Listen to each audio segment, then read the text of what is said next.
Welcome to another episode of the Tuna Gear podcast. I'm Andy. Danny's not here today, so it is just me and Rob Matson from Fishing Salcombe. Welcome. Thank you for coming. Thank you very much. Nice to be here. Yeah, no, brilliant. I reached out to you. It was a little while ago, wasn't it? It was, yeah, several months ago. Yeah, really. yeah. As we were talking about on the build up to this, one of the ways that I find guests is what I watch on YouTube. Yeah. And I watch your stuff. Yeah. You know, you're just round the corner from me. Obviously, Fishing Salcombe, the clue gives it away, Salcombe. Yeah, clue's in the title. Yeah, I'm just up on the River Dart, so I was always watching your stuff. I'm not going to lie, I was sat there trying to work out your marks. You're trying to line up the land in the background, going, where is he on that one?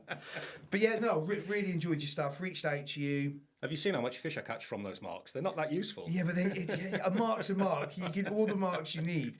I don't go that far west that often. A lot of my stuff is like, if we're tuning in, we're doing long runs, but I've got the Scaries, I've got Start Point, you know, you've got the banks just to the left-hand side of Dartmouth, if you want to go a bit further around. I've got a joke that says, my boat doesn't turn left, only turns right as I come out the bottom of the river, but like we've got enough to scratch the itch generally around there. Yeah, sure. It's not... I'm the other way around. I sometimes come your way to the Scaries mainly. Okay. Otherwise, I've got, bass grounds and stuff, Some lovely fishing. There's some lovely fishing grounds down that side, isn't there? Yeah. Do you do much on the Catlins? Yeah. Yeah? Yeah. One of your favourite good spot? I do like it, yeah. It's a lovely reef, and probably one of my favourite types of fishing is reef fishing. It's easy. It's a lovely reef. In the last couple of years, it's been a little bit poor, mainly due to the tuna that have been around. I think that's what other people are suggesting, that there's not very many hiding places on the reefs, so they're going onto the wrecks instead. We see it start when the tuna turn up at start. The bass fishing just completely dies. Yeah, they're not eating. I imagine they will eat a bass if they're up there. They're chasing the Sowry. You can sit in the race and watch them, but if you've got the apex predator of the sea smashing around on top of your head, I imagine it makes you go to ground pretty quickly. Oh yeah, if you're being put into shadow by something that's 7 foot long and Yeah, doing 30 knots, you're going to hide from it, whatever it is. Yeah, they're just going to go. But the boys at B-Sands, we hear quite a bit of people saying, tuna are eating everything. I don't think they're eating everything, but I think they scare a lot of stuff off into, like you just said, hiding places. So So with you've seen it affect your fishing then, having the tuna here? Oh, definitely. Yeah, definitely. The reef's is one thing, but if you go out to a wreck, if I go out to a wreck and there's a load of tuna smashing around, it's not worth being there. Go off and find another one. It's just straight off somewhere else. Yeah. I remember that on one of your videos. Yeah. I think you were trying to hunt a ling out on something. You'd gone out and done one trip. Yeah. I think he had snapped you up and you'd gone back another time to go and have another go at them. Yeah. And you got there and there was just tuna everywhere. Yeah. Ling are not so bad, it's worth giving it a go because obviously they're right in the wreck, they're hiding around. But if you're trying to catch pollock or bass or something like that, it's just it's time to go somewhere else. Yeah, I'll stay there and give it a go because I always do. But it's not worth hanging around for too long, really, if the tuna are smashing about. Yeah, good to see. Yeah, it's lovely to see. Yeah, as dolphins are, see dolphins very frequently. But yeah, in the last few, go back 15 years, you'd get the odd sighting of a tuna off Cornwall, and that was about it. And then in recent years, you just see more and more and more, and now it's sort of almost all year round. I haven't seen them this year yet, but they are around. Yeah. In the summer, every trip. If you go 4 or 5 miles out to sea or beyond, you're going to see tuna. Just like jacuzzis going off of them, they're everywhere. And sometimes not that far. Not even that far out. Seen them very close in. Yeah, we were doing some stuff just off a start. I was probably a mile from Black Rock. Yeah, and it was just alive. I think we had 7 in 2 hours. You couldn't keep bars in the water. It was just going off constantly. When they're here and they're on it. Yeah. Like you say, it's nice to see, Yeah. but it does kill some of the other stuff. Well, it does, but fishing always changes. Fishing habits change. Fishermen have just got a different excuse for not catching fish, haven't they? That's a very good point. Very, very good point. You got to blame it on something. Yeah, I've got a bag full of excuses. Tuna's a good one in the summer. Yeah, it works well. So, where did fishing start for you? So I always fished as a boy. It started off.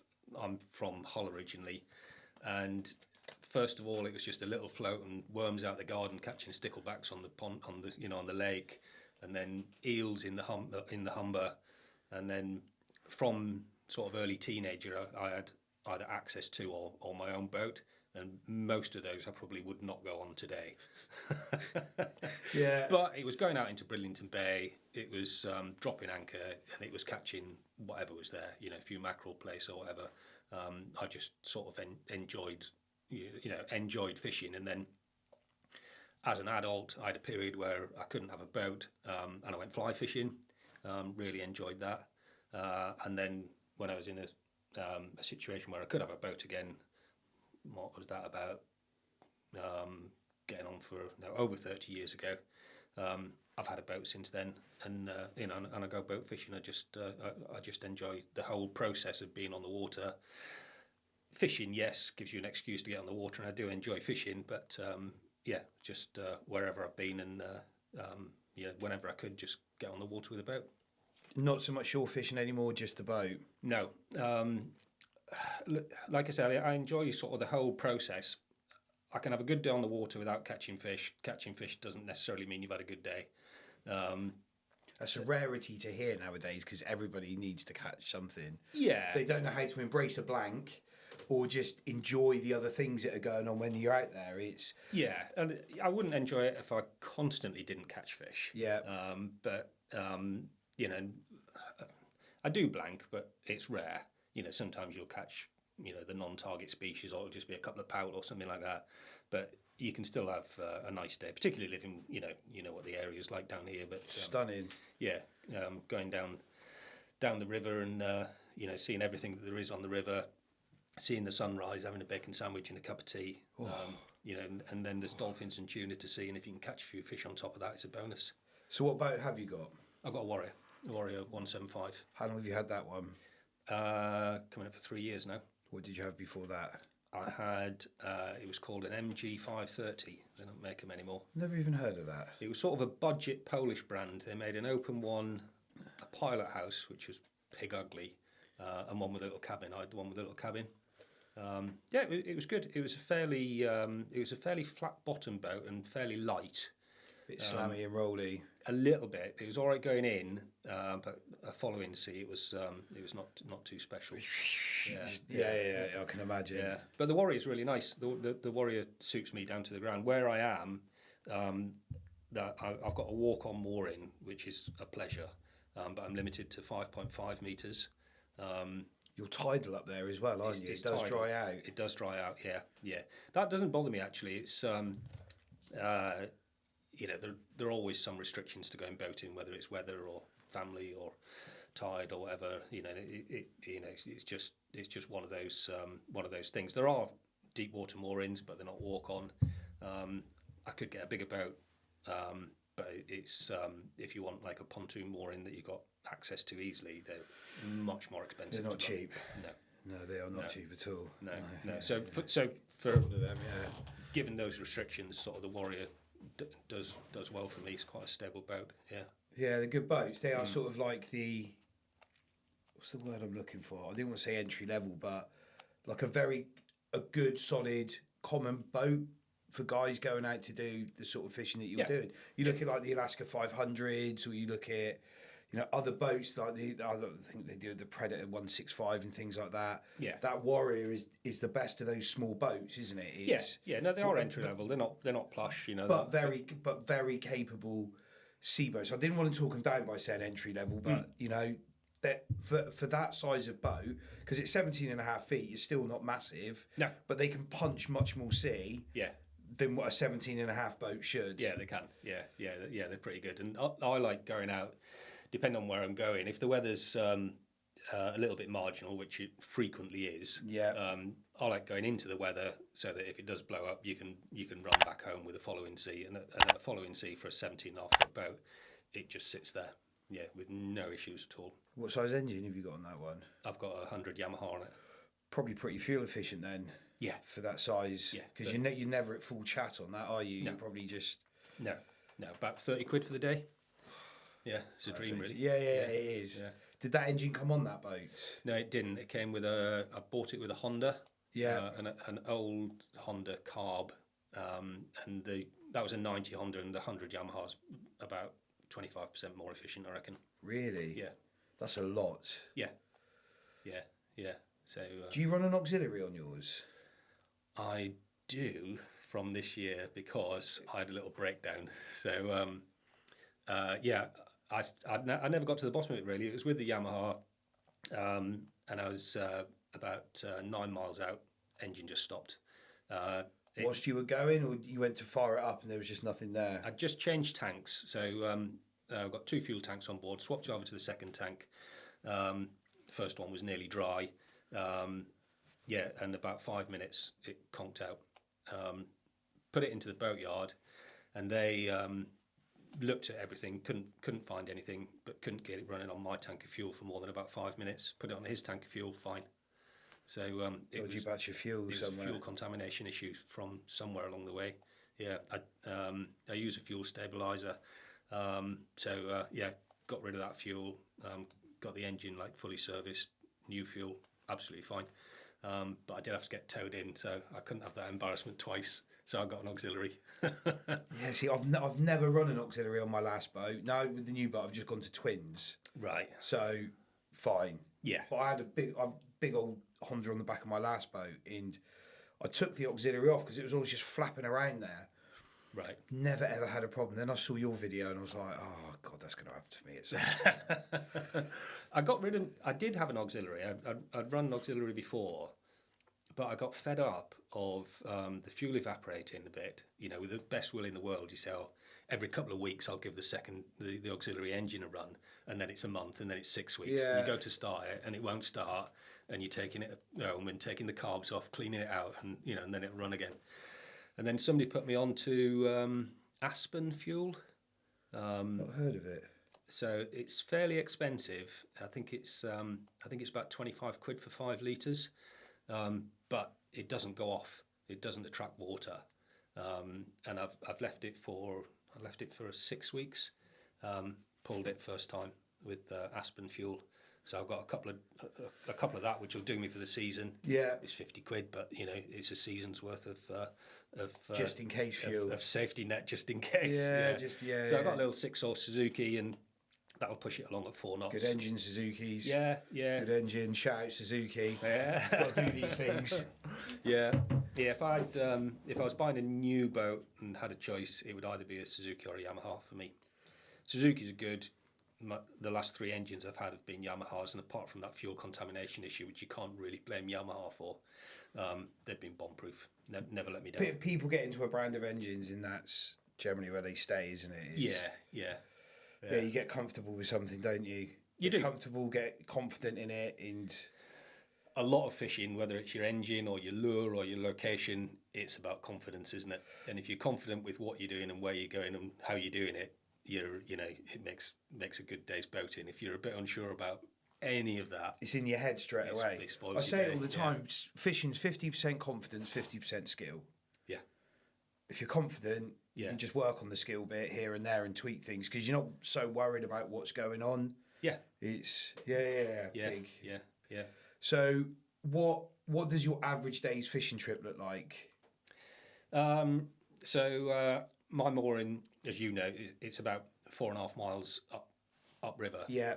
So it's a lovely cruise down the estuary. And then a speed limit on the top section. Yeah, it's all of it. 6 knots. It's between 6 and 8. Some bits are 6, some bits are 8. Right. Okay. Yeah. So it's half an hour getting down there, and then I'll either go inshore, reef, or wrecks. This time of year is just swapping over. So, the fish are starting to come inshore. So hopefully the mackerel will be inshore. They've been a bit hard to find the last couple of years, but the mackerel will be inshore. The bass are chasing those, and you can do that sort of fishing very close inshore from Bolt Head going to the west round to Bolt Tail, Gregory's Rock. There's some rocks out that way. Going the other way towards Start Point. I mean, sometimes last year there was just absolute massive shoals of bass there. Massive. I mean, lads keep sending me videos of them at the moment. A friend down in Plymouth, they're everywhere down there. Yeah. Swimming up in the marinas. Yeah. The lads have, like this last weekend, all of a sudden, everybody's out bassing en masse. Seems like they've turned up more than ever this season. Yeah. Could be looking like a good season. Yeah, hopefully. Hopefully, yeah. There's a lad we had on here, Joe Lynch, who's a commercial bass angler. And he started the season. I see Joe on the Catton sometimes. Yeah, he will do. Yeah, he's just moved to an offshore 25. Got rid of the cheetah, gone to the offshore. Yeah. Hell of an angler. Yeah, very knowledgeable lad. Yeah. You know, I have conversations with him. I'm just sat there, just like, well, I'm an absolute noddy compared to you. Like that lad really knows his stuff. But he started in Weymouth, and they're up there in the races. Yeah. And he's sending me photos of the back of the boat full of boxes, and it's just, they're all good fish, and there's a lot of them up there. Yeah. They've got to be coming down more our way soon. It's Yeah. my boat's hopefully going in the water on the 6th. I've just had it out to have the engine swapped and all the rest of it, and I'm straight up to start. Yeah. I'm going to come out of Plymouth. I'm going straight for start. Yeah. Break out the slow jigs. Do you do much slow jigging? I have done a bit. I prefer to lure fish, to be honest. And up until very recently, and this is just from a comment that I got. I get quite a few comments, you know, when I stick a video on. And do you read the comments? Yeah, I read them all. I try to reply to them all. Yeah. And some for good or for bad? Yeah, a lot of them are good. Yeah, a lot of them are good. If you get a bad one, do you reply? Yeah. Yeah. Yeah, I don't mind if that. Everyone's entitled to an opinion. Yeah. Yeah. Yeah, even if they're wrong. Yeah, even if they are wrong. So normally they're just angry. They're not out fishing. The ones that annoy me a little bit are ones that just come up with some absolutely pointless comment. I'll respond to it and they don't engage. You know, they just want to, you know, vent their spleen about something or other. And if you want to have a conversation about something, have a conversation. But just putting something there and then when I reply to it, they don't respond. I think, what was the point of that? But they are very few and far between. So a comment I've had quite recently is that I think I maybe said on one of my videos that I'd give the slow pitch jig a go if the tide was slack and they weren't coming to the lures. And several people commented and said, you know, just give it a go. You know, when the tide is flowing, and as long as you're dropping it down and it's vertical while you're playing it, you know, it'll work. I haven't got an issue with it. I haven't got an issue with any type of fishing. But if you lure fishing, you're in touch with the lure, and I like to think that you're applying a little bit of skill to catch a fish. Whereas slow pitch jigging, and I'll probably get slated for this. You're going to get killed. You're going to get absolutely murdered in a minute. You're just winding it up and down. No, you're not. Jigging it about. So that's what I thought hoping as well. that you're going to catch something, and a lot of the time you'll foul hook something anyway. the foul hooking bit, yeah. I know Kev on Crusader says a lot. He's never seen a fish which has been caught fair and square with a slow jig. I went out with Matt Forrester on Silver Halo, and I've turned up with my jigging rod, and he's taken one look at my braid, my clip, and he's like, no, that's too big, that's too thick, you can't use this. Both dropped a slow jig down at the same time. Mine's just kited off like that. His is just sat underneath. Yeah. So straight away, line diameter. I'm no expert on this. I'm an idiot at it, but I love doing it. You watch Matt, and these different techniques that he's doing is he's winding and lifting and pumping it at the same time. Yeah.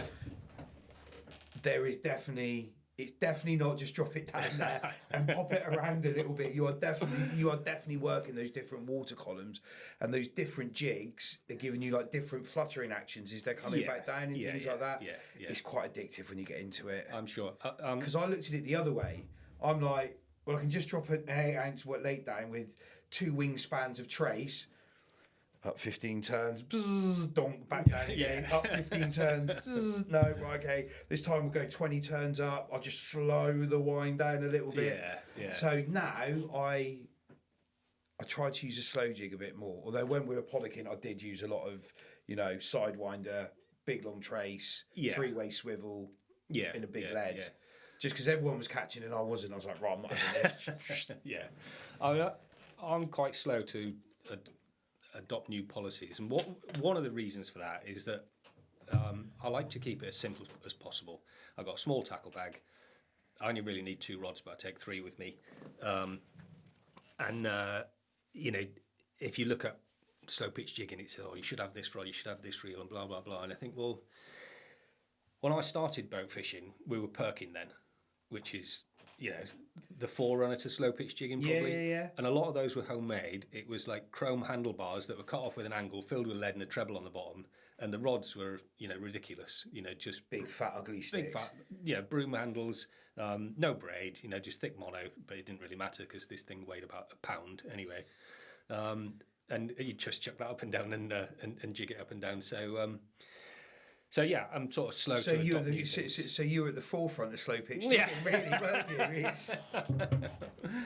you? But you know, when I say I'll get there slowly, you know, if I do a bit more slow pitch jigging, then I might get another rod for it and stuff like that. But I'm not the sort of bloke that says, oh, there's this slow pitch jigging thing, and go on to, you know, your local tackle shop or something and buy the rod, the reel, you know, a packet full of jigs. You know, I'll give it a go with the stuff that I've got and stick a slow pitch jig on the end. I spend more time. So I got a rod and reel at my mate's tackle shop because he owed me a favour, so I got it for free. Right. And I like level wind. Right. I am not that person that can thumb braid back on as quick as those boys. I ended up having to twist the rod to try and get it on level. So I sacked that one off and I've stuck me fathom level wind on there. Right. A squall. I think it's a squall actually. Just level wind. And I jig with that. Yeah. And technically, everybody goes, oh, you can't use that one. It works bloody well. Yeah. Works really, really well. And I get perfect line lay every single time. But yeah, it was one of those things. I saw it. I was watching, you know, what Matt does, Kieran at Wild Seas, watching what they were doing with them. Right. I was just thought, I've got to give something else a chance here. Yeah. Try it. I do struggle in big tides. Matt does some nice lures. I think they're called the slammers. They're a really long, thin one. Yeah. Because when you're trying to drop down 180 foot with that tide pumping, yeah, off they go. So I tried to make the body as narrow as possible. But again, I'm very, very early in this, and you know, I just like to go out and try it. Yeah. Same as you. I've got 3 rods on the boat. One's set up with a set of feathers on it. One's set up with a 3-way swivel if I want to go live baiting or put a trace on it. Yeah. The other one's got a slow jig on it. Yeah. Just chop and change between the two as I want. Yeah, yeah. I generally have one with feathers on, one with. I don't use 3-way swivels so much. I use a boom. I'm too lazy. Yeah, and the other one's just a casting rod. I've got fed up of losing gear and losing plastic booms all the time. Those 3-way swivels. How do I do it? Simon was telling me off the other day because I had the big eye the wrong way round, apparently, according to him. But yeah, those 3-way swivels are just cheap. Tie them on, trace. Yeah. One of those little clip links, lead on. Yeah. If it's particularly snaggy, I'll tie the lead on with a bit of a drop on some really light line so I can try and at least get the rest of it back out. Yeah. Yeah, off you go. Yeah. Yeah, I got fed up of using booms. But my mate uses booms. Catch for catch, I don't think there's any difference. Yeah, no, I use booms. I have half a dozen tied, ready to go, and I rarely lose more than a couple. It's annoying when you do, but it's part of it, isn't it? Yeah, just leaving stuff down the bottom again. So that's the downside with jigging.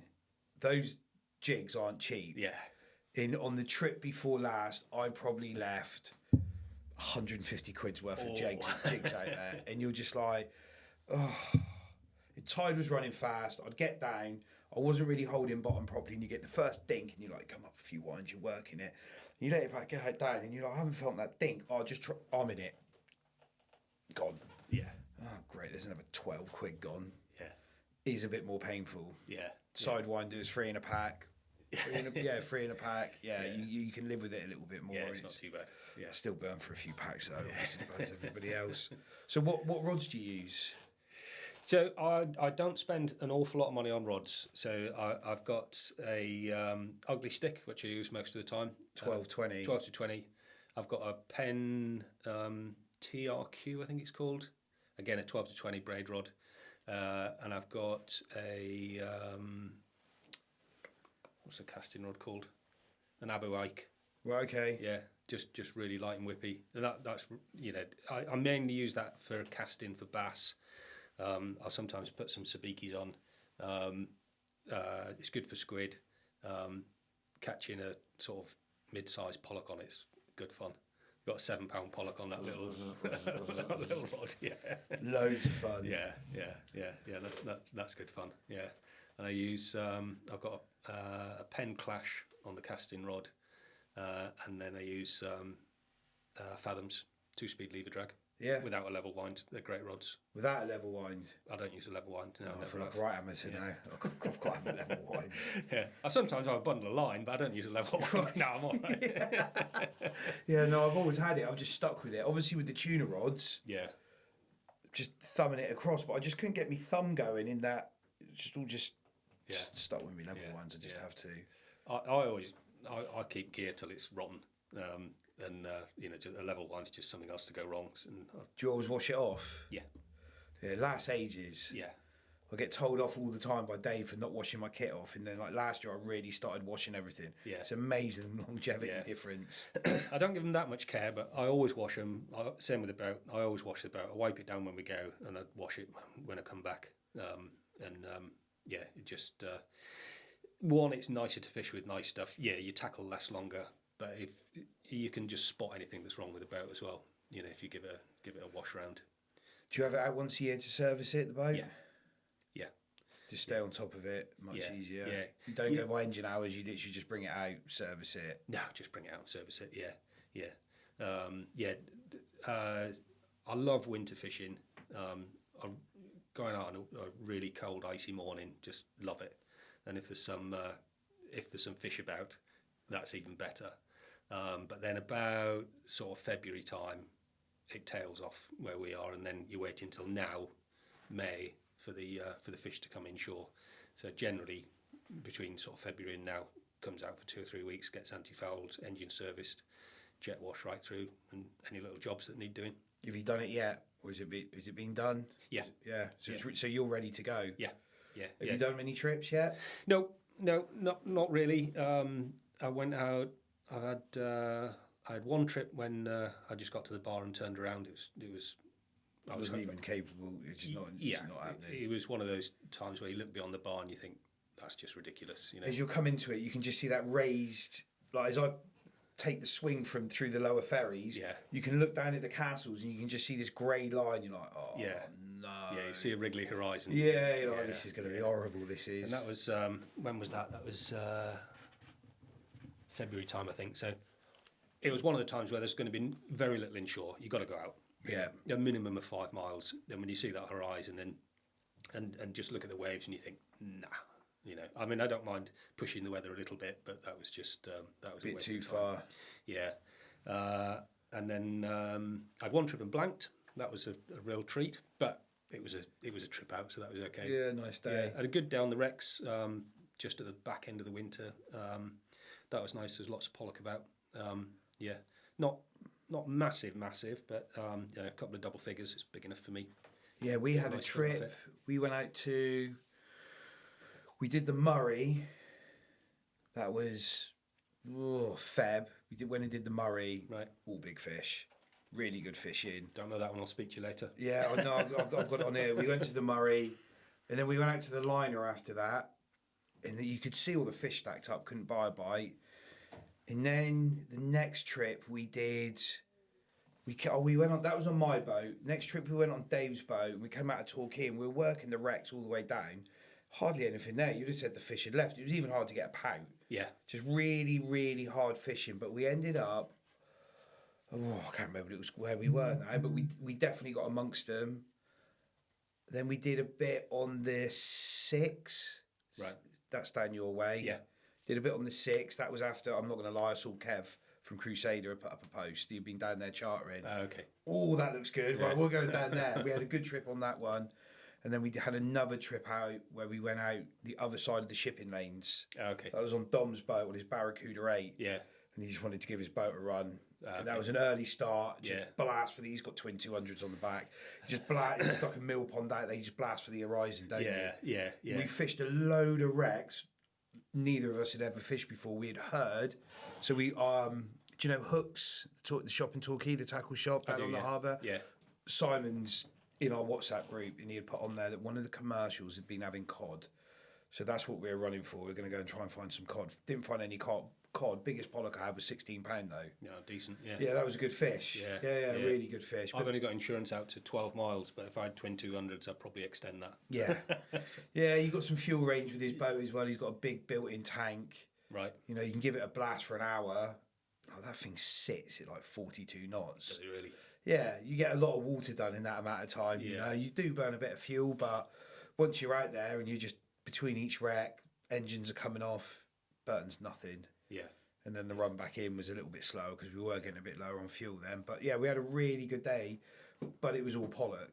And by like 2 o'clock, we're like, we can't keep fishing. Like, there's just, it's going to be too many pollock. You just can't. With everything that's going on with the pollock at the moment and all the rest of it. Yeah. My mum and dad absolutely love it. My sister-in-law loves them.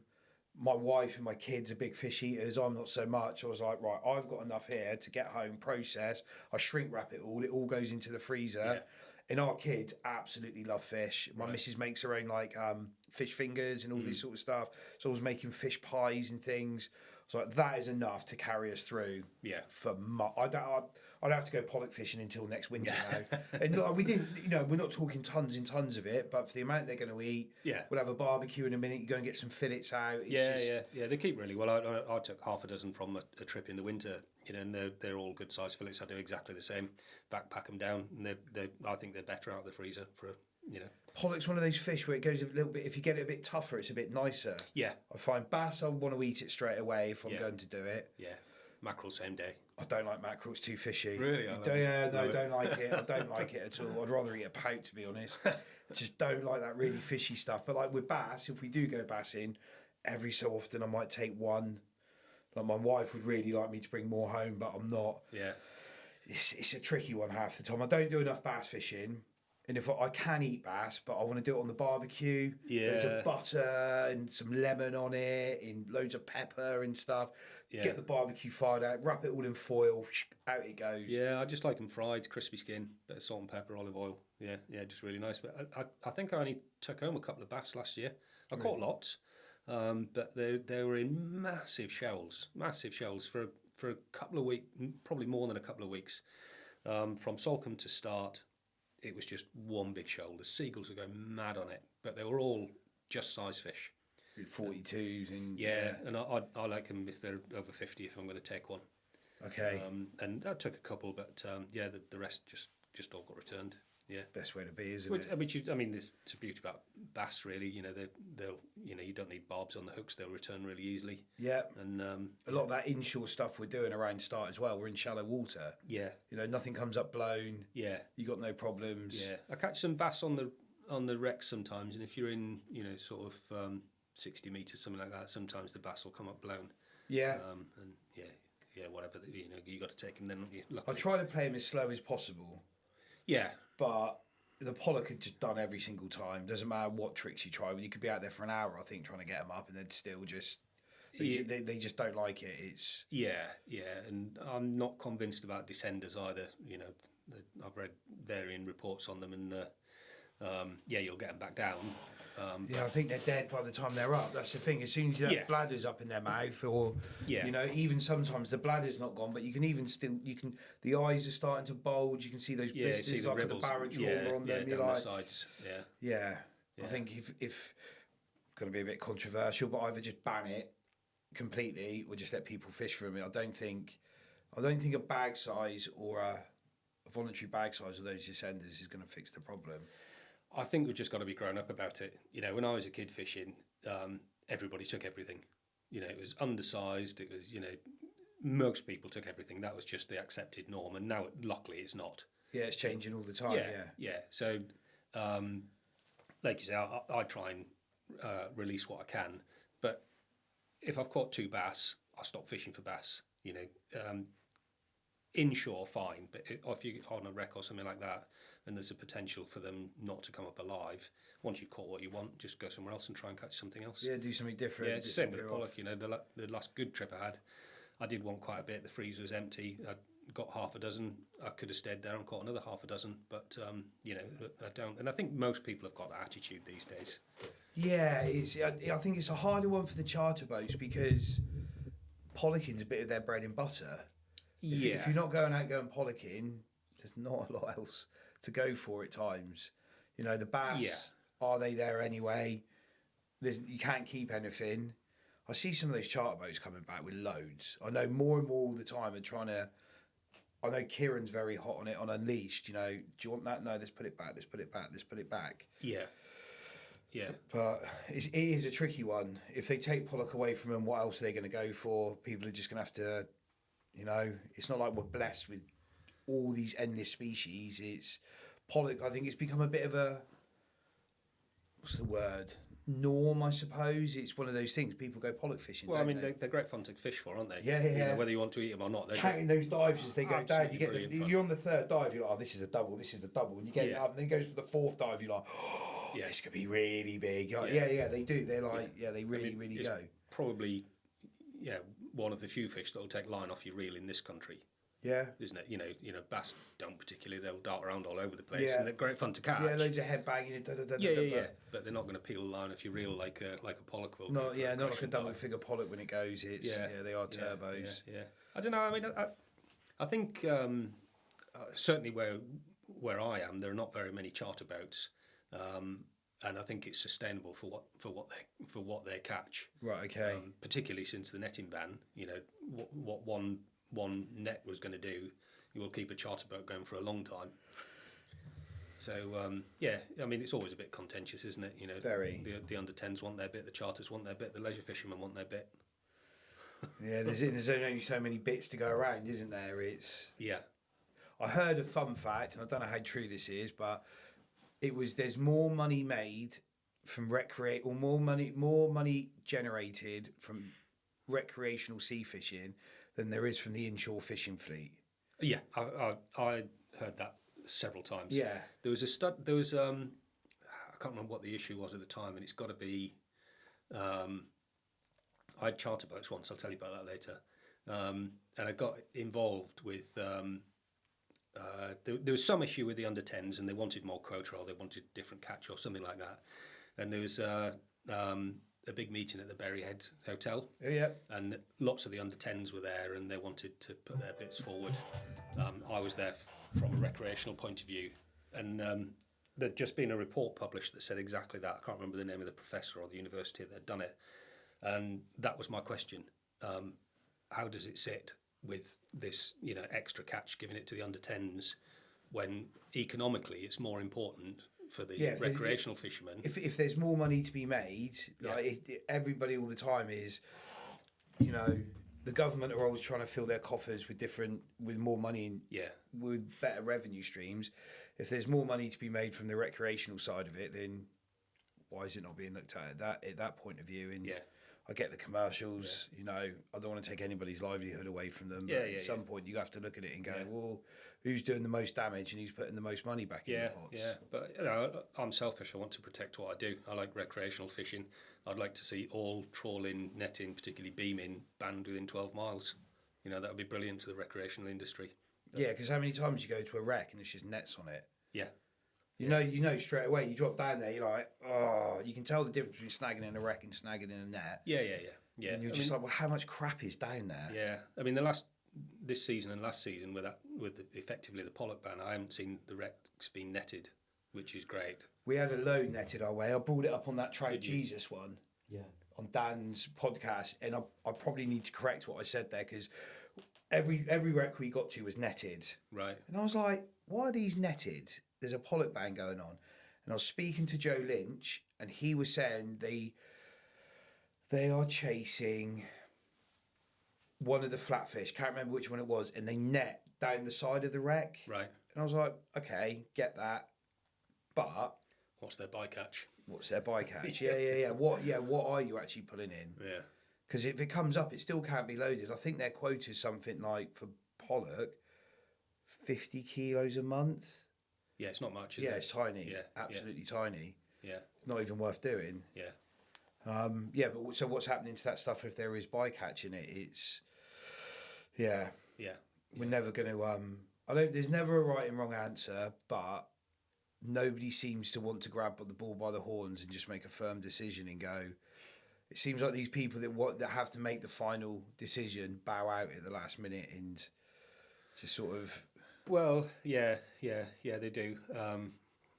It's an emotive topic. Everybody's got their, everybody wants to feather their own nest, don't they? If you got a boat, whether you use that commercially, or you've got paying punters or recreational, you want the best, and you don't really want other people to catch it. Yeah, that's right. If a pollock ban came in for me, wouldn't affect me. I wouldn't be that distraught about it because I'll just pull the boat out of the water a little bit earlier, do some work on it, and wait for the bass to turn up, and then go bassing. It's not the end of my world. Yeah, I've got so much other stuff going on. We've just come out of tuna season. I generally have my family holidays. Like I've just done one. We've got another one coming up. I get all that. We always go away for Christmas, a bit into New Year. I'm never that bothered. I'll just pick up my rods and go carp fishing. Yeah, It doesn't kill me, but I'm probably on the minority of people that do that. I'm quite happy to flit around and do a load of different stuff. Yeah, I think it would be quite difficult to enforce, but I think it'd be impossible. Yeah, because You can't even enforce the tuna, so how are they going to enforce pollock? Yeah, exactly. And if you want to try and catch cod or you want to try and catch bass on a wreck, which you would be allowed to do, You just can't keep it. you're going to catch pollock and they're going to die. Yeah. So what do you do? Chuck them all back dead, or which you would be entitled to do? It's sort of fairly pointless. And certainly off this coast, it's the staple really. If you want some fun angling, and if you want people to buy boats and maintain boats and buy tackle and buy everything else that goes with boating and be economically important, you got to learn to catch pollock. Because that's a very good point you just made, because the fishing rod and the equipment's the cheaper end of it. If you want to buy a boat, you want to keep it on a mooring, you've got, so if let's say it was Dartmouth, you've got Dart Harbour, you're going to be paying their fees. Fuel's going to be coming in the local garages if you do use the fuel berth, if you're brave enough, but because that's not cheap. You got to pay for your insurance.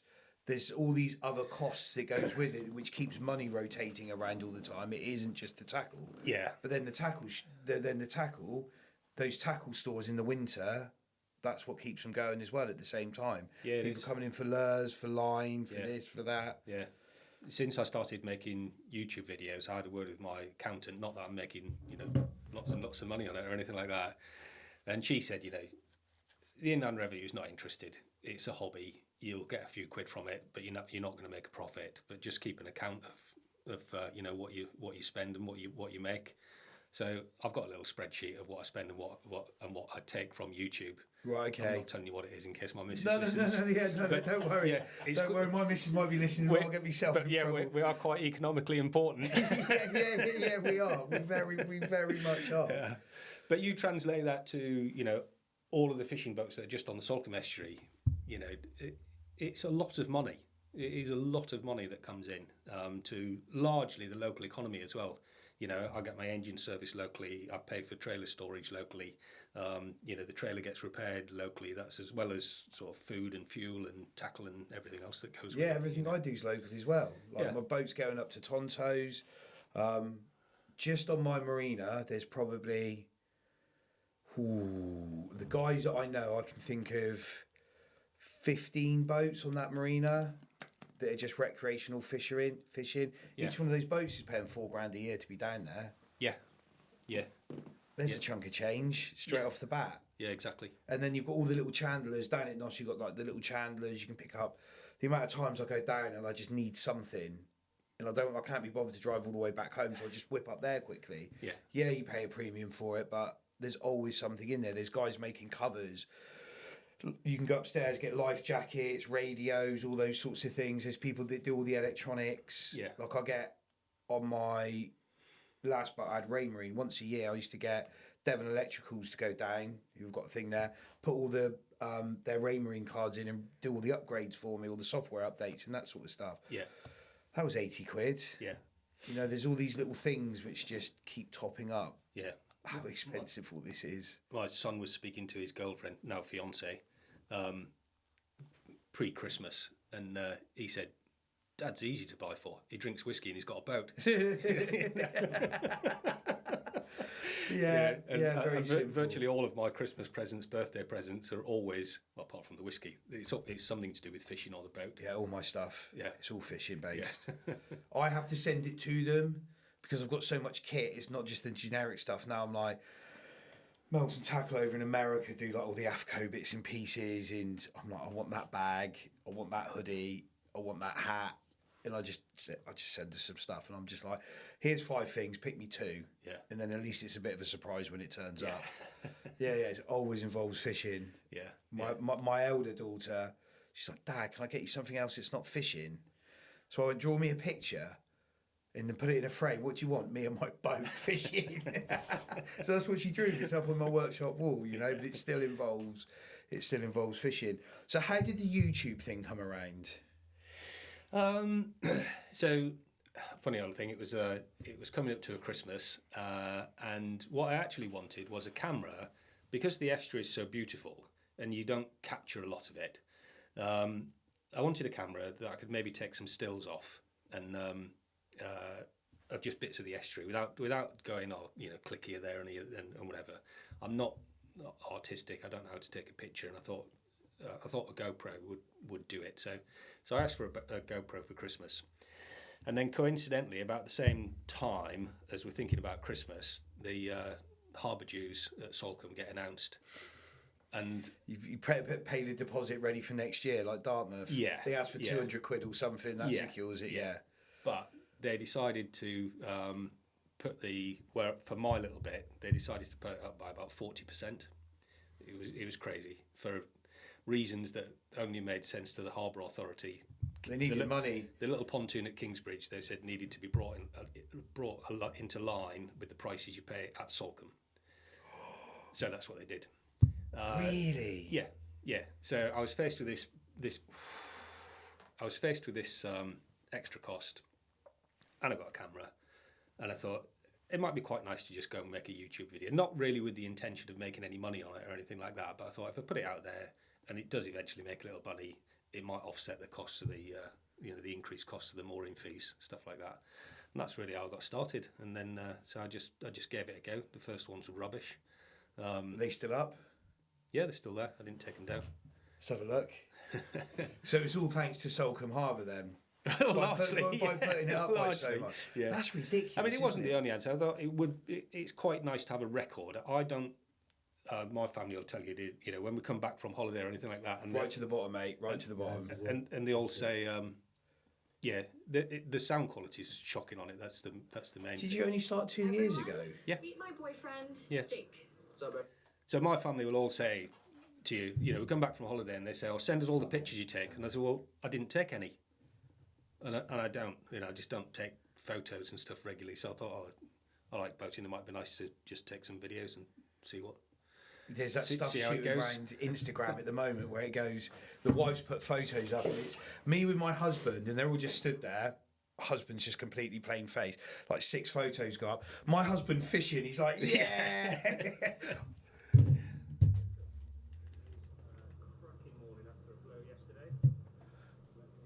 It is beautiful down there, isn't it? It is lovely, yeah. Because it's not actually a river, is it? No, it's not. No, I get criticised a lot for saying that. But if I said on the start of my YouTube video, I'm just heading down the Ria, most people go, "What are you talking about?" Yeah. So yeah, there's a few creeks that flow into it, but there's no sort of freshwater river, so it's not an estuary, it's not a river. Yeah. So you just decided to teach yourself how to do some editing? Yeah.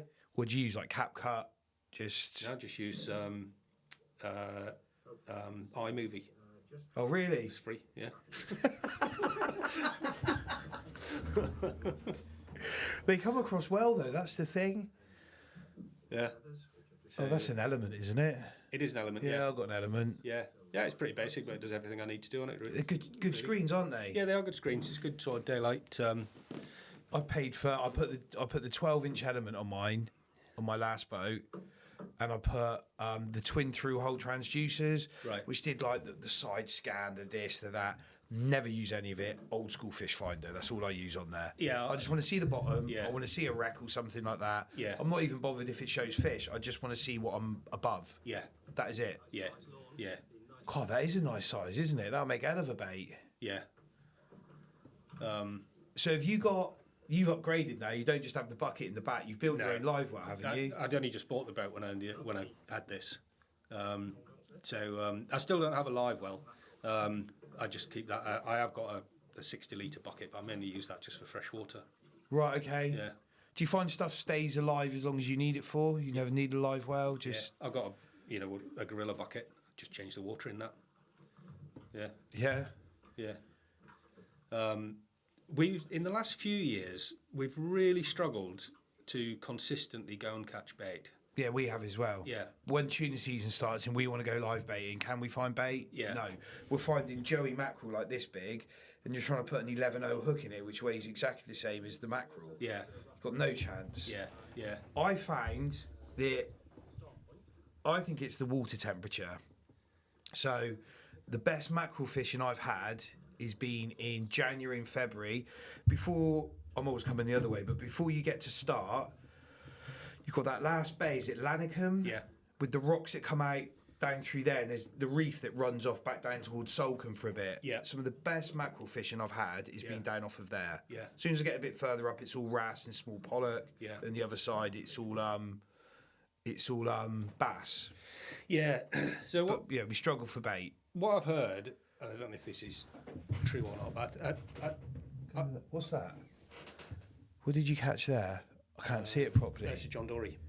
Oh, was that on the catlins? Or was that a secret? That's a secret. Is that a secret? Tell me that. Trademarks It was later. very close to that. Yeah. Was it? Yeah. Yeah, Aaron does a bit down there. He does my video work. He's had some John Dory down there. Right. He wouldn't tell me exactly, but Yeah.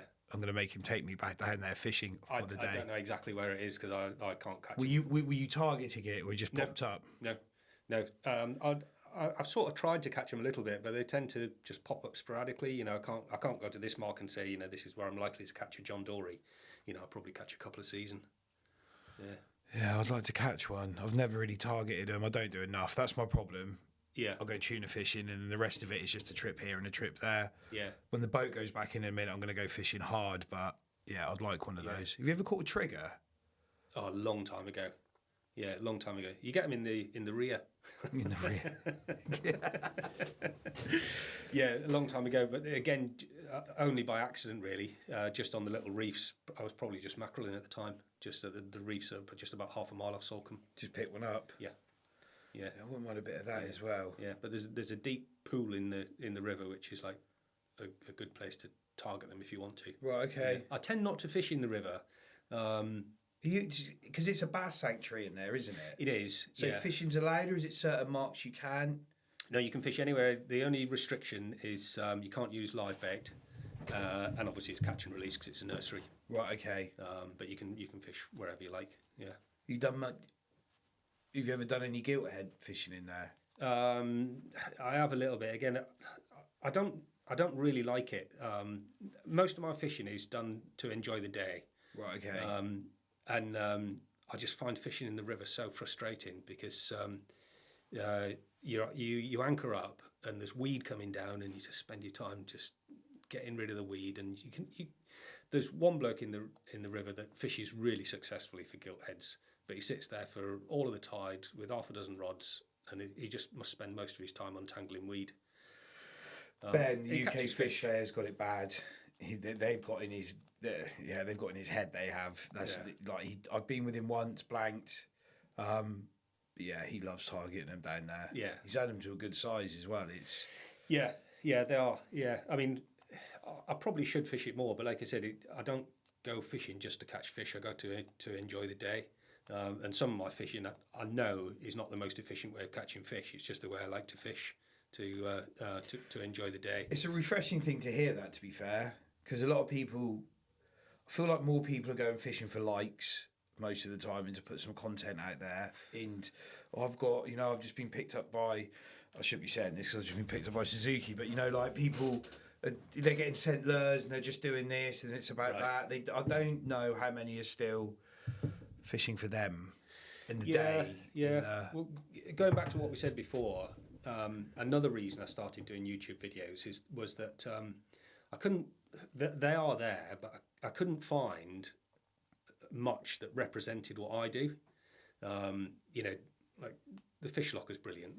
I like watching him, but he's an exceptionally good fisherman in a really good fishery. Most people haven't got access to that, either the ability or the area. I'm an average fisherman with a modest boat in a reasonable area, and I try and show what I do, and hopefully people find that interesting. It seems to go all right on the comments, but I'm not a professional fisherman. I don't go out every time to catch loads of fish. My skills and the area don't lend itself to that. But what I do is almost always go out and enjoy the day. So if I'm going ling fishing, for example, we mentioned that before. I enjoyed that video. Did you? Yeah, I did enjoy that video. You went out there with a goal in mind. Yeah. It beat you up, and you come back again to give them. Oh yeah. But if you want to go and catch ling, pick the right tide, anchor on the wreck, get some scent down, and catch some ling. But I don't particularly enjoy that. I'd rather find a nice slack tide, drift over it slowly, and if I catch one 15-pound ling instead of two 30-pound ling, then it doesn't matter. 15 pound is enough. You can only eat so much fish. Yeah. And it's a good fish. It'll put a bend in the rod. It'll do that. Yeah, it'll definitely do that. Yeah. So that's one of the reasons that I don't fish the river as well, because it's not what I find as an enjoyable day. Although it is a fantastic fishery, there's bass, there's loads of rays. A bloke I speak to regularly, he had a red mullet. I don't think he weighed it, but it was huge. Just from the river, there are some lovely bit of water in there. Yeah, some really good fish to be had if you can be bothered with that sort of fishing. Yeah. I'm like you. I'd rather be out somewhere. Yeah. I want to be a bit more offshore, to be honest. Yeah. It's still too busy in the river. Although you're not on land, there's still other boats going past. When you're out, you're out. And this time of year, it's sailing dinghies as well. Yeah, I've missed out on all of it because we've been away, back-to-back holidays, and the weather broke while I was on this last trip. Right. And although I was fishing and doing like some pretty cool stuff, I was watching it all in at home. I was like, I just want to be on my boat. I want to go and do my fishing. It was. I was quite lucky because where we were, the weather's beautiful, and I know the guy on the boat. We're on the charter boat, obviously, but I know Jace. I've known Jace for quite a while. He knows I was there with guys who I commercially tuna fished with, so he knew we were fine because there was only Jason on the boat. There's no crew. Right. Normally you'd have crew. They're making your sandwiches and your cups of tea. I wasn't that bothered about that, so I'm running around making brews and sandwiches for people, and then I'd sit up on the bridge because the bridge was the only place I could get away from the sun, you've got a bit of cool breeze coming over. And every time he got up to go do something on the deck, I'd sit in his skipper's chair. By the end of the second day, he's like, do you just want to sit in my chair? I'm like, yeah. I just got photos of me, feet up on the other one. I've got my sun hat on, just living my best life like a skipper. I enjoyed doing that as much as we did the fishing. Yeah. That was as enjoyable for me. Yeah. Crewing a boat. Jace, looking back at the lure trails going, that one's not quite popping properly and this one's over here, and he's like, right, I'll adjust this, and I love all that side of it as well. Yeah, I did that for a little bit. So you said you had a charter boat? Yeah, so I came out of the forces, and I wanted to set up a business, and I wanted it to be something to do with the water if I could. So at the time you could hire a yacht, bareboat, self-drive. You could hire a yacht and take it out to sea. You could hire a motorboat and have it in rivers, but there was nowhere that you could hire a motorboat and take it out to sea. No, they don't let, Yeah, so I got a licence from the MCA after a lot of negotiation. I bet it was painful. It was a little bit. Yeah, I bet. And I bought two Arva 230s and had them in at Queen Anne's Battery at QAB, Plymouth, So sometimes I'd take people out, and that was really good fun. But the majority of the time, they took it out themselves. So you had to get those boats coded. Yeah. Do you have to have removable rails on there? And would you put handrails on it? I had to raise the handrails, put life rafts on. There's various bits and pieces. They had to do water tests with float tests. Yeah, we had to drop a quarter of a ton of water on it and make sure it was all okay. But the coding bloke was brilliant, and and then I got the license to run that. So that was good fun. But I only did it for 2 seasons. The business model was wrong. It didn't work in the end. Not enough people want to hire a boat. Most people who've got a boat, so you're either picking up the holiday people, I'm guessing, they're coming down, they haven't got their boat with them. Yeah, there's 2 reasons it didn't work really. One, Clive Tackling Bait that used to be in Plymouth. I know his son Chris. Right. Okay. Yeah, I know Chris. his son. That. So I made a new. He's coming on the podcast actually, Oh, Clive. is he? Yeah, he's coming up. Chris messaged me while I was away and said, "Can the old man come on?" Oh, right, nice one. Yeah, it'd be a shame to Yeah. like lose a wealth of like his wealth of knowledge. And he agreed. He didn't agree to start with, so he got applied him with loads of vino, and then he agreed to come on. So he was brilliant before I set up this charter business, and during it he was really, really good. I tried to do some market research because it had not been done before, and I made a nuisance of myself with Clive's customers. And one of the questions I asked was, one of the reasons I set it up in Plymouth was, if the weather's not suitable to take the boat out to sea, would you take it in the Sound and go fishing in Plymouth Sound? And 90% of people said yes, they would. Well, when it actually came to buying the boats and putting that into practice, 90% of people said no, they wouldn't. So when the weather was bad, because obviously it was self-drive, and I had to vet all the people and take them out for a little ride if they hadn't been before. I had to be fairly sensible with saying, yes, you can go out to sea in it today, or no, you can't. So it limited, the weather was more of a limiting factor than with a standard charter boat with a skipper.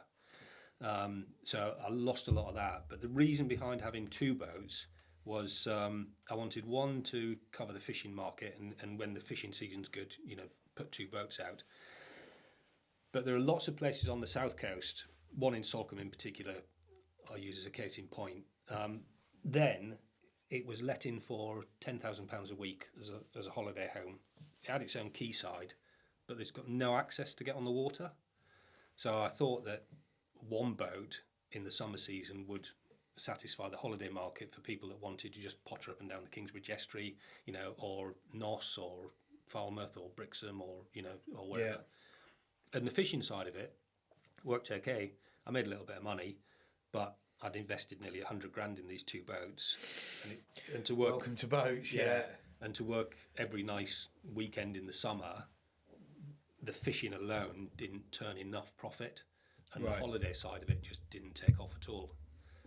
And that coupled to losing a lot of weather days, more weather days than a standard charter boat, I just had to give it up after a couple of seasons. Yeah, because you see the little yellow self-drive boats on the Dart, they're allowed to potter around and cause an absolute nuisance of themselves. Yeah.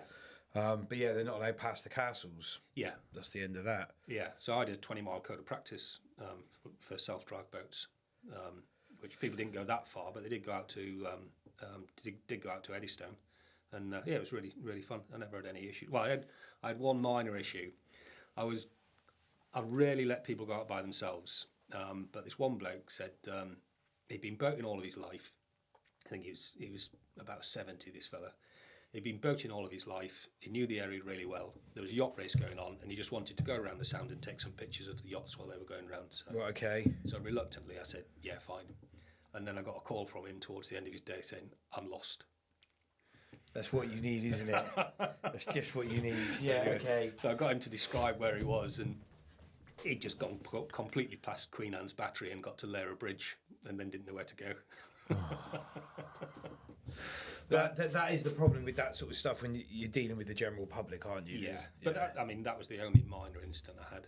That was easily solved. So you ran that for 2 years? Yeah, not quite 2 years, 2 summer seasons, but okay. Yeah. Sold the boats. Yeah. Did they go for better money because they were coded? One did, because one bloke wanted to take on the licence. So I sold the business and one boat, and then I sold one boat privately. So, right, okay. So I lost a little bit of money, but going back to my previous point, the missus might watch this. We'll glaze over that one. So, and that was it. Off to get a job. Yeah. What do you do now? Electrician. Are you? Yeah. So what? I see so many memes. Do you tidy up after yourself? I said I'm an electrician. Yeah, that's just all they do is just leave little piles of rubbish absolutely everywhere. Are you doing domestics? Just yeah. Fuse board changes and I've got a small team that we go around doing stuff like that. Yeah.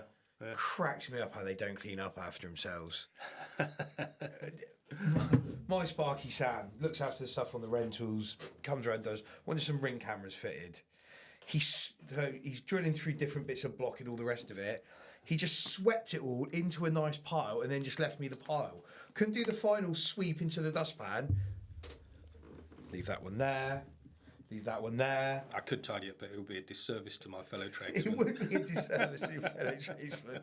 I see the Sparkies get so much grief. So much grief. Have you seen those? You don't use social so much, but the Welsh guys, have you seen them? No. Just ripping it out of Sparkies constantly. Right. Oh, I'll have to send you some links for it. It is hilarious and stuff. Yeah. So how often do you try to get out to fish? Is it Yeah, I mean, as in when? as and when, if I'm free and the weather's good, I'll go. And that normally ends up being sort of 25 to 30 times a year. Okay. Yeah, something like that. Yeah. Still a good number. Yeah, it's fine. It's fine. I don't push it too much, the cold doesn't bother me. If it's a little bit rough, it doesn't bother me. If it's peeing down with rain and it's going to be miserable all day, There's nothing worse. Yeah, like you said, the rest of it you can deal with. Rain is just, your hands just go. You've got no dexterity for doing bits and pieces. The cold, you can have your gloves on, whip your gloves off quickly, do something, gloves back on again. Yeah. But that rain just... waste of time. And if it's like we've had recently, if I haven't been out for a while and we've had persistent east winds, I'll sometimes go out in an east wind just to remind myself that I shouldn't bother going out in an east wind. Yeah, there's nothing worse than it. But this year, we've had them back to back, didn't we? Yeah. Back to back to back to back. Yeah. This has been the first proper break in the weather. Yeah. I'm hoping to go out tomorrow. I was going to try and get my boat launched tomorrow. But they haven't fitted the props. He was like, "Oh, you said the 6." I was like, "I don't remember saying the 6." I was gunned up to get it back in tomorrow. Just after a bank holiday, that's likely. Yeah. I had all sorts of dreams, but they've all been shot down. All the kit's ready to go. Hawk have just sent me a new slow pitch jigging rod, which I wanted to use. Right. My mate just bought me a reel. I kitted him out with loads of Tuna Gear stuff. I fished with him. He's got his own boat, had a licence. So whenever he wanted bars or anything like that, I'll just give them to him. He's a mate. Yeah. And he's just bought me a brand new little pen jigging rod. It's all gold, looks like my international one, which was very kind of him. Yeah. And I've got a new rod to put it on. So I was just like, nice. This weekend I would be pushing my luck because I've just been away for 7 days without the missus and kids. So I could see that one nosediving, but I was going to give it a go anyway. Yeah. You never know your luck, do you? No. You got to try these things sometimes. Is it better to ask for forgiveness than to say sorry? About say sorry. Yeah. It's one of those. Yeah, it's along those lines. Yeah. She has been very understanding, but I've changed up what we're going to do now. So I've got a tuna tournament in Portugal in July, and I was just going to go with 3 of my mates. Now I'm going to go for a week and take the missus and kids. There you go. Book a villa, 2 days holidays, 3 days fishing, 2-day holiday at the end. Come home. As long as she doesn't beat you on the tournament. She's not fishing. My missus hates boats. Absolutely hates them. She's got no interest in it at all. The old man's got he's got Princess 52 down in Nos. Right. Lovely. 2017 boat. It's absolutely gorgeous, this Very thing. nice. She gets on it, she's like, it's like being in a caravan. What caravans have you been in? I'm sure Princess will be delighted. This is worth more than our house. I don't know what you're on about. Yeah. It's gorgeous. Like we went, God, it was just before she was pregnant with Trixie. So Trixie's just turned 3. Probably 4 years ago. They like going down to Salcombe. Yeah. They go tie up on the bag, tie up on those pontoons, run the rib down, go to Salcombe, more times than not, because they've got a generator. They'll spend like 4 days up there completely self-sufficient. So Dad's invited us all down, and on day 2, Jess is just like, I want to get off this boat. No. I'm like we've got, I don't like admitting to this part, but we've got paddle boards on the boat, we've got all the bits and pieces for doing everything that you want to do. Yeah. I can do a bit of fishing off the end of the pontoons. I am perfectly happy up there. She hates it. Yeah. Absolutely hates it. Some people do, don't they? I love it. I just like being on the water in any form, really. Luckily, my family all like it. My kids like it. My wife likes it when it's very calm, or we're just staying in the river. Do you just go out with her, go down to Salcombe, tie up, bit of food, drinks? Yeah. Sometimes, yeah. I'll just go down and we'll just anchor in one of the little creeks and have a picnic and a bottle of wine. Oh. Yeah, it's beautiful. Yeah, lovely. Yeah. We've got some really nice spots. But there was, I think it was pre-COVID, the last really good summer that we had. And she came out with me. It it feels like half a dozen weekends in a row. It probably wasn't that many. It was just flat calm. I had my previous boat then, which had a cabin, so she could put a towel on the front of it, sit there, not be involved with any of the fish stuff. She'd sit in the sun because it was that calm. I'd just fish off the back, and then we'd head back in. It was Come lovely. back in again. Yeah. But she will only really go out to sea if either we're looking for dolphins and then coming back in, or if it's really flat calm. She's not that keen on that. If your kid's got the love of the water that you have. Yeah, not quite as much, I wouldn't say. They do love it, but they would say that I'm obsessed with it. So I think we have to be to do what we're doing as much as we do. It's, yeah. Definitely carries some of it. So have you got any like targets for this year? Is it just come back? Because you said you fish for the table. Yeah. Same sort of stuff. Yeah. No, not really. I mean, I would love to catch turbot. They had one in the Torbay Sea Festival last year, didn't they? Off the Scaries. Did they? Yeah. Big one as well. Yeah. Yeah, because that's the Sea Festival starts first week of September. Yeah. Because they've got a tuna section in it. Yeah. And I've agreed to sponsor it. I've been trying to tell them that it shouldn't, because it's a kill tournament, really, isn't it? You know, you got to go and weigh it in. Half those fish never go back. Yeah, we're trying to. I was telling them they should be using the Angling Live app. Yeah. Because I'm with Suzuki, I was like, I can't have my branding on anything to do with the main tournament because the tuna is catch and release. That's fine. But yeah, there was a big one in the Sea Festival. Yeah. Definitely last year. My mate had one year before last. I know where he caught it, which was just a touch over 20 pounds. Yeah, it's a monster of a fish. You're going to give him a go this year? Drag some bait over the banks? That is the issue with it. The place where he caught it, and the British record was caught in a very similar area, a bit back as well. You're chucking bait at pouting. You know, they'll just rip it to death, and then every 300 baits, you know, you'll have a turbot. Sometimes you have to grind through those numbers, don't you? And that's exactly what he did. You know, the bloke that I'm talking about, I think he'd probably been fishing that same area for about 4 years trying to catch a turbot before he got that big one. God, it sounds like me carp fishing in bloody Belgium, that does. Trying to pull them out of these huge, great big canal systems and things like that. You just have to be persistent. If you want to do something, you've just got to go for it, haven't you? Yeah.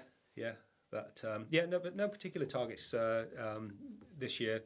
It's you know, I just like it as the season goes on. Really, you know, catch some bass and then hopefully get some cod. Do you ever trailer the boat? No. Happy fishy when you are. Yeah. Because you could go up like the Shambles. You go up there. There's turbot up there at the moment. They're not very big. Dave was up there a couple of weeks ago with. Oh, what's his name from Manic Fishing? Can't think of his name. Mark Fairhurst. Right. They put a video up the other day. Dave went up there with Dave Barham, doing some bit of turbot fishing off of there. Right. Just happy doing it in your area. Yeah. It's just you know, I said it several times. You know, just to keep life easy and just with a boat on the pontoon that you can just walk onto. You know, with a little bit of gear and go fishing is easy. So I would consider trailer launching perhaps, but it's just such an easy life with a walk on pontoon. It is. Yeah. That's where my boat's where it is. Do you ever do the Salcombe Festival? No, I don't fish competitions at all. Not interested. I wouldn't consider it fair.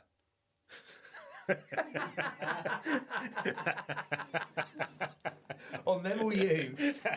Yeah, it's to be honest, I did my first tournament last year when we did the tuna tournament down in Falmouth. Right. I came last. Yeah. The one there with the tackle brand and he comes last. But that was my first ever tournament fishing. Yeah. That's a lie.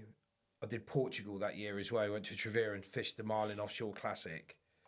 And we didn't come last. I think we came third from last or something like that. But I'd never gone and targeted what they were doing with the pitch and switch and all the rest of it. Learned loads. Going to go back this year and have another stab at it. I treated it more as me and I sponsored the tournament, put some bars up. Bit of networking. There's loads of like expats over there. Yeah. Me and my mate flew out there. It was a slash between a holiday, a beer up, and try and catch a marlin, which we caught a white marlin, caught bonito, little dorado. That was it. But yeah, it was good. Sounds like a decent holiday. Yeah, it was lovely. But you know, there's all these boats cruising off in the morning. And we're like, we had a bit of a game plan. We stuck to it. We caught one. We tagged it. Got an extra 50 points for tagging it. And then at the end of the first day, we come in. They got what they call it, like a pub, not a tavern, Trevera, or whatever they call Taverna. it. Yeah, Taverna. That's Yeah. the word. And all the teams there, and all in their matching tops. Everyone's walking between tables. How was your day? Super friendly. Right. Really enjoyed that side of it. Yeah. Big prize given at the end. Yeah. So yeah, they've got a tuna one in July. I'm going to go to. Then they've got the marlin one in August. I think I'm going to go to again. Right. After what's just happened in La Gomera with what we caught out there, I was like, I want a bit more of this now. Yeah. But You've got it now. But tournament wasn't on my radar. Yeah. You know, I'm not going there to fish a tournament. I'm going just because it's on. Yeah. I'm just going there with the boys to jump on the boat. We've got a connection. We've got a contact there now with Joe, who's got a 10-metre cougar cat over there. Nice boat to fish from. Yeah, very nice. His niece, Sarah, he's got she's married to a Portuguese guy, a couple of kids over there. She's been there 20 years. So I just messaged her, can you find me a villa, like a 3-bed villa? Oh yeah, do you want a car rental? I can do this, I can do that. Oh, that sounds absolutely perfect. She's connected to everybody over there. It just, it's like, well, okay, we'll go and do that. Mrs. and kids can come with me. We'll take the boys, do a bit of fishing. Ideal. Yeah. Yeah. No, my kids come fishing with me, not fishing like that, and partly because I look after them. They always catch more than me. Yeah. I'm putting you on the march. Yeah. That's the bit they've always got to remember. It's It was interesting. I went onto the. Some people call it the Catton, some people call it the Catlins, but that reef. Yeah. So I was on that reef, and I was just. I can't remember how old my daughter would have been then. In her teens, and we were both lure fishing, and she was on Sidewinder rattlebacks, and I'd got some cheap rubbish from Trago Mills, and I was just really just trying it out to see if there was a difference, and she caught much more than me. Really? Yeah, and I was convinced it had to be the lures then, so I don't buy don't buy cheap rubbish anymore. Yeah. Okay. Yeah. Yeah. I like the Sidewinder stuff. I think it's great stuff. Yeah. Solid. The glitter bomb's my favourite. Right. I really like the glitter bomb. Yeah. I ran out of them on the last trip and was using the Wagasakis. That fished really well. Right. I know Sam and Dave, the kiddie who've got Sidewinder, I've got an account with them, so I just turn up with get a big cardboard box and just go walking around. Yeah. five of those. I've got a nice cupboard on the boat. Yeah. There's the cardboard box just full of stuff. So there's nothing worse in running out of lures and forgetting about it before your next trip and getting out there and you're like, rummaging around for one with half a bit off tail in. Yeah. The silicon edge drooping down where the eye is, and all the rest of it is just swimming like this. I like the the Jerry Sidewinder is probably my go-to. Jerry mackerels. It's got the permanent hook up. They're a bit of a bigger one, aren't they? Thicker in the body. They do a thicker one, the red-bellied one. No, it's a bit like a Skerry's eel. A bit thicker than a Skerry's eel. But yeah, that's sort of my go-to. But again, it's just one you've got confidence with. You know, catch some fish with it, use it again. Yeah. I am. Yeah, it's always a confidence thing because you're thinking, well, hang on a second, like this. I like the glitter bomb because it's got this red. It's got bits of red in it. Well, red's supposed to lose in the light spectrum pretty quickly underwater. And when you're fishing the wrecks for pollock, I doubt they can even see that bit of red. Who knows? But it's definitely there. It's like building tuna bars. You're catching the angler as much as the tuna. It's there's always some good colours. Like with us, pink is always a really good colour. They sell more pinks than anything else on the bars. But definitely catch the angler as well. Yeah. Lazy lures from Plymouth as well. They're making some quite nice lures that I've been using recently. The Renaissance. Yeah. So we went to the show. We did the Big One show, and the boys were there. We tried to have them on the podcast, but they cancelled on us a couple of weeks before because they were just about to drop that eel. Okay. And they were just like, look, I'm really sorry, we've bitten off too much at the moment. We've got to concentrate on this and come and do a podcast. I was like, no. I did tell Danny to reach back out to him, actually. It's good to have the local guys on. Yeah, it seems like a good lure. Nice strong hook on it as well, like Sidewinder as well. Have you tried some of them? Yeah, they're good. With that free, because they do the free, like the swimming action, and then they've got some other ones, haven't they, which are more of a solid bodied lure. Yeah. Still a soft plastic. Yeah, I've tried the more solid ones on the wrecks. They're good for pollock. Yeah, definitely. I haven't really had a chance to get out on the bass with that Renaissance one. But that'll come this past season. Definitely give it a go. Have you had anybody reach out to you because of the YouTube channel to try and send you stuff yet? Oh, little bits, yeah, not very much. Yeah. It's one of those. Every so often, I suppose they reach out. Try this. Can you try that? But if you're confident in something, is it hard to? Do you only want to use something that you're confident in? No, not at all. No. Happy to use other stuff. Yeah, I'll try it. I'll give anything a go. But you know what it's like. You go out there and you give it a couple of drifts or whatever, and if it's not doing it, you stick on what you know. Yeah, straight back onto another one. Yeah. It is a tricky one. Should definitely be more adventurous though, but a lot of my time I'm quite limited. You're limited already with the weather and the tide and the tidal mooring, sometimes it's only like 3 hours fishing by the time I've got. Oh, because you've got to get out, get back up. You can't miss the tide, can you, to get back on that? Yeah, exactly. So on a 2 tide day, it's a bit longer, but they only come around every other weekend normally, where you've got a bit longer. But quite often it's only a quick trip. So it's one thing being adventurous, but if you go out there and go out to the little reefs and try and catch some bait and then don't, as we said, they've been difficult to find, and then go out to the further reefs, it's just nice to stick with something that you're confident with. If it's a bit longer tide, if you're out on a 2 tide day, then, I've got more to play with. Yeah, have a bit of an experiment and get back. Can you only get off that mooring certain times past the tide? Because we're in Stoke Gabriel, we've only got a 3-hour window either side of the tide to get the boat off that pontoon. Exactly the same. Yeah, exactly the same. That's why I went to the marina, because I was having to take fuel out to my boat. Yeah. So sometimes, if we're leaving early in the morning, I'll be looking at the tide going, well, that's going to be bone dry. If I leave it on the bottom of the pontoon, I can get out down the channel. But when I say get out, outboard up, you've both got an oarage, and you're basically gondoliering down, So I'd have to go down the day before, drag all the fuel out there, get everything on the boat. Yeah. And I didn't really like leaving all my tuna rods on the mooring overnight on the boat, leave the boat on the end of the pontoon and then turn up really early to try and get it off. Yeah. Which is why I went to the marina in the end. I just was using it too much. And although I'm restricted for time on the tide, it's not generally that far that I'm going. The reef that we've mentioned is only 4 miles. The furthest wreck I go to is 12, round to the Skerries sometimes, but that's not a far blast, is it? That's always on 2 tides, so I've got a bit longer. The Skerries for me, if I try and go there on 1 tide, which is doable, but the stage of the tide is wrong. Right, okay. And it's no good. So lots of factors. Yeah, but that's what makes it interesting. I love fishing those banks. There's so much variety of fish up there. Yeah, you can fish off the deep end because we get the whiting coming in by the Skerries marker buoy down the Dartmouth end. Yeah, probably one of the deeper bits down there. Place fishing, rays, the turbot are up there. There's always a nice sized gurnard coming up from somewhere. Yeah, the bass are always mooching around.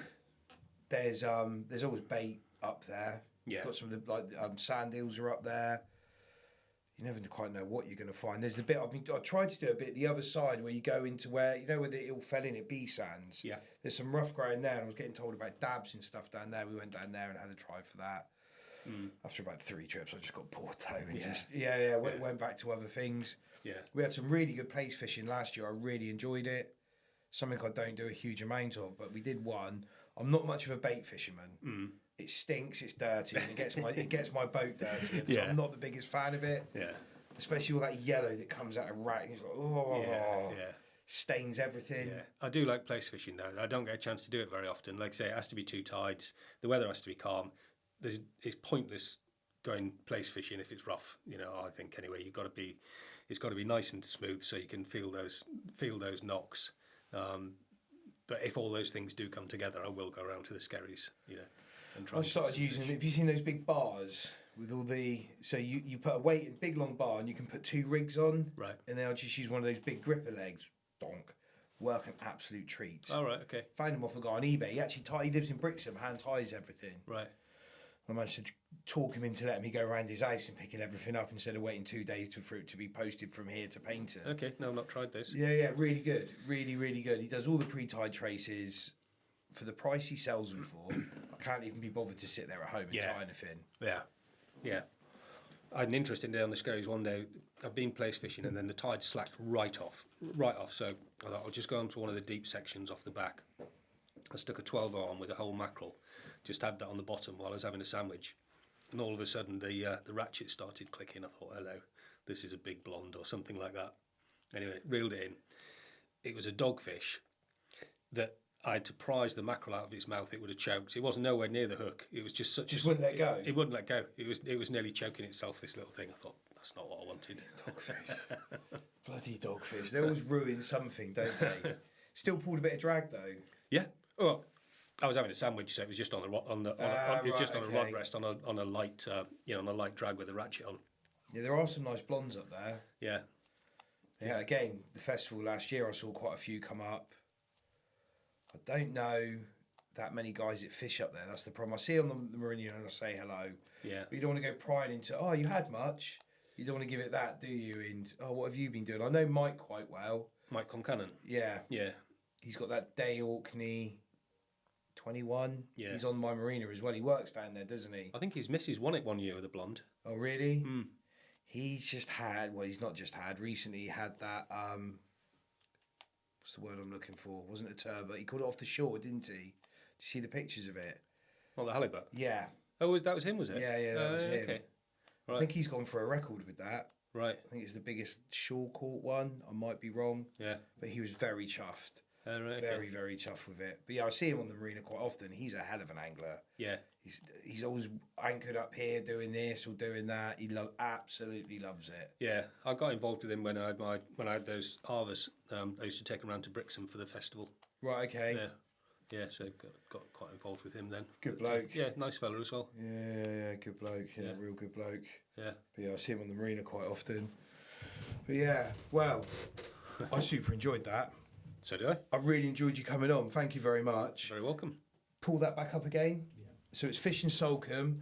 You don't do socials, do you? Not interested in the socials? I have got an Instagram, but I don't really use it now. Just on that. Yeah. They're going out pretty regular. Yeah, whenever I go, I put something on there. It's good stuff. It's 2 years, 2.85k. You've done well there. Yeah. You've picked them up. Yeah. Yeah. You've definitely picked them up. Yeah, good. Oh, that's a nice one. Day on the Rex. 9 months ago. That might be in the ling fishing video I was talking about. Yeah. Yeah, probably was. Yeah, that's a nice fish as well, isn't it? Yeah, it was a nice fish. Yeah, good eating too. Not too wormy. Was it all right, that one? It was all right. Yeah. I generally take the fillet off it, take the loin off it, and then I have a look at the belly, and that quite often just goes over the side. Right. Okay. Yeah. Back for the crabs. Yeah. They can quote us on that one again. That's an inside joke. They did it. Fishing News did an article on me where we had the commercial boys on, and I was talking about tuna being revived. Right. And I made a comment, which was a tiny comment on a big long format bit, and the comment was they go for the crabs, and they used that as a title, and then put a picture of me in my boat on there and done a hit piece on me. So my first magazine feature was a hit piece by the Fishing News. Nice. And then they made a comment saying that we're probably going to take that podcast down by the time that they go to print. Right. They messaged me at 5:20 the night before the magazine was going out and told me they were doing it, which was very nice of them. Yeah. And then even said in the article, we bet this has gone down. It hasn't actually. It's pushed the views up even more, and we haven't had one negative comment. Because if you listen to the whole format of what I'm talking about, and I was talking about training that we did when we got our tuna licenses with the Bluefin Association, they showed us how to recover fish properly and all the rest of it. Problem is, there's lads out there who don't have licenses because people are still targeting tuna. Yeah. And I'm just looking at a release video, and I was like, that fish hasn't been recovered properly. Yeah. I'm entitled to my opinion. I've recovered loads of tuna. Yeah. And I said, that's going for the crabs. Yeah. And they took that as the title. So I might get Tuna Gear, watch out for them crabs on the t-shirts or something like that, just to have a stand back. Yeah. But, it's going to happen, isn't it? You put yourself in the public eye, or you come out, you stick your head above the parapet. Yeah. And people do. Yeah. I wouldn't mind if you'd listened to the whole thing, but... they pick what they want. Well, they must have gone, so they found my SSR number was massive on the side of my last boat, and they've seen me up at Start Fishing, use my SSR number, because they were talking about tuna in shallow water and how they deep dive. I won't bore you with it. The science was completely wrong. The Bluefin Association and the Angling Trust both came out afterwards and said he's allowed to fish there. the science you're using is from. It's just not the right science. So they saw my SSR, looked it up, got my name, Googled that, found this podcast that got our views up though, because they must have listened to every single podcast to find that one. Found the one with I had 2 commercial tuna anglers on, Right. who had caught all their quota quicker than anybody else that year. Yeah. Listened to it and found that one snippet and thought, right, we can use that against him. Whack. It's just like, yeah. No, it didn't work. It did me a favour. Like, I got loads of people that I know within the industry reached out. Right. Oh, are you okay, mate? I was fuming the first day. Yeah. Because the guy sent me an email and I went to ring him and he wouldn't pick his phone up. Right. Well, that's pretty cowardly. At least talk to me on the phone. I'd like to understand what you're doing. And then loads of people reached out, and then that article got taken down in the end. Well, after the Angling Trust came out and set the facts right, Yeah.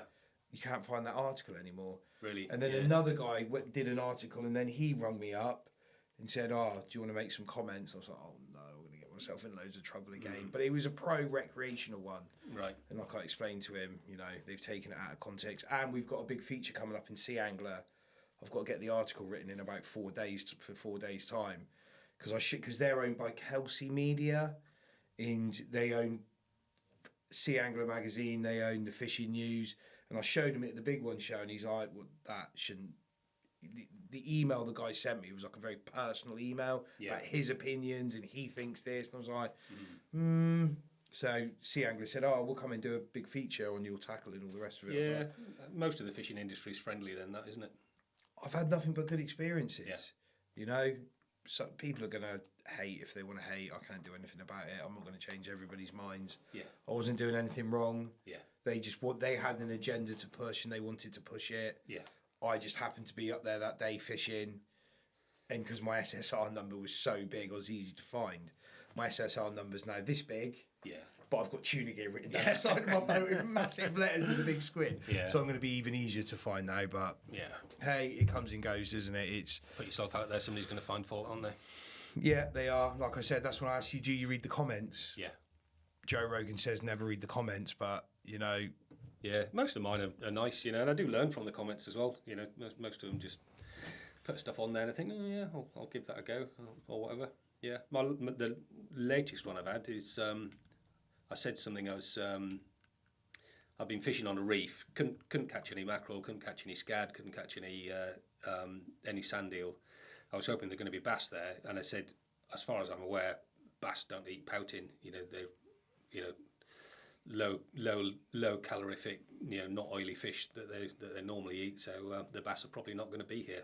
I couldn't find any bass, and I got several comments saying, "Oh, we use pouting all the time for bass fishing." So that's interesting. Yeah.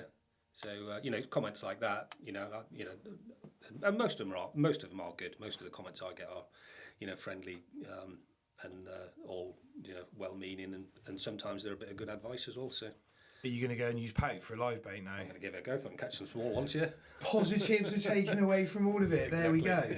Mate, I really enjoyed that. Thank you. Nice one, thank you for taking the time to come down. Yeah, no problem at all. Enjoyed it. I'm looking forward to this one going out. Yeah. It's been a good chat. All it's right. always a weird thing when I've been watching some of these videos, never met them before, then you sat across the table from them. But thank you. Really enjoyed it. Thank you for listening to the podcast. Hit the subscribe. It's free. And we'll see you on the next one. Thank you. Lovely. Thanks, Andy.